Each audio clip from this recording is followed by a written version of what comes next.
Hey, y'all, come look at this. अभी मजा आएगा ना भिड़ो। महोदय जरा बताएं, ये विपक्ष कह रहा है कि आप लोग देश में आग लगा रहे हैं, देश को बांट रहे हैं, हिंदू मुसलमान कर रहे हैं, पत्थरबाजी आपके राज्यों में हो रही है, आप हिंसा को रोक नहीं पाते हैं, फिर मुस्लिमों को टारगेट करते हैं। जवाब दीजिए। देखिए, हम हिंदू मुसलमान कर रहे हैं।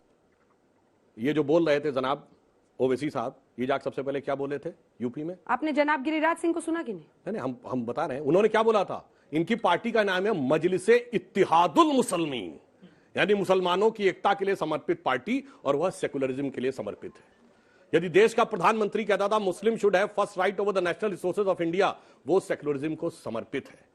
यदि जिस जमाने में कश्मीर में मस्जिदों से भीड़ निकलती थी, अभी हमारे दौर की बात है 2019 से पहले, जुमे की नमाज के बाद, और जाके किसी भी इंस्पेक्टर अयूब पंडित जैसे व्यक्ति को कत्ल कर देती थी, वो सेकुलरिज्म का सुंदर संगीत था।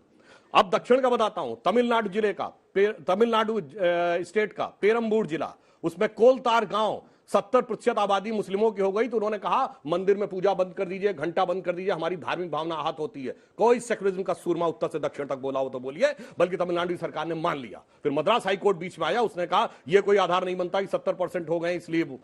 अब ये बताइए, ये आग दिखाई नहीं पड़ती थी, और जब आग इस सीमा तक हो, जो बात मैं बोल रहा हूं पहले भी बोल चुका हूं, 2014 से पहले भारत आंशिक रूप से मुस्लिम राष्ट्र था। क्योंकि अगर ऐसा नहीं है तो मैं चैलेंज करके पूछ रहा हूं, एक नॉन मुस्लिम स्टेट बताइए जहां शरिया के प्रावधान को कॉन्स्टिट्यूशनल सैंक्टिटी प्राप्त हो। जो शाबानो केस में अगर शरिया के खिलाफ गया सुप्रीम कोर्ट, तो संविधान में संशोधन करके पलट दिया गया।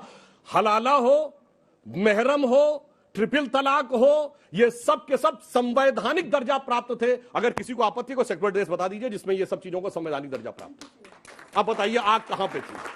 लेकिन ये जो गिरिराज जी कह रहे थे उस पर आपने कुछ नहीं कहा।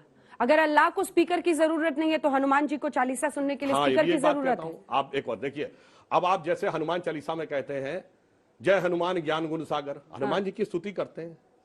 अब हमारे मन की बात है, अजान में क्या कहते हैं? अजान में क्या कहते हैं?